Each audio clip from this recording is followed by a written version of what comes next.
kakainsan eh. Kunwari napatunayan nga ng sa Senado na hindi guilty si Sara. Ang balik nun sa mga congressman. Kasi yung mga congressman, kasi ibig sabihin nun, namumulitika lang yung mga congressman. So both sides yan eh. Di ba? Both sides yung talaga may tatamaan dyan. At saka alam nyo, sa amin personal ko, ma-impeach hindi. Kaya mahatulan si Buday. Wala namang problema. Kaya hindi, wala rin problema. Bakit? Pagising nila ng umaga at saka gabi, ang presidente si Pangulong Bongbong pa rin. Correct. Matatapos pa rin ang termino eh. Dahil hindi na nila maaagaw yung pwesto. Yun yung goal nila, yung maagaw yung pwesto eh.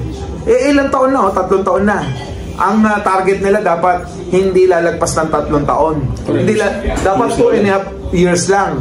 Kasi kapag umabot ng 3 taon niya, iisipin ng tao, bakit patatanggalin? Malapit na matapos yung termino. Hindi na papayag ang taong bayan. So wala na yung kalimutan na nila, yung pangarap nila na maagaw pa nila yung pwesto ng Malacanang. Diba? So sa akin, pagkatapos ng termino ni Pangulong Bongbong Marcos, na yun, pinaglalaban ko talaga yun dahil binoto ng taong bayan. Correct. Diba? Pribileyo niya yun na dapat manatili siya sa pwesto.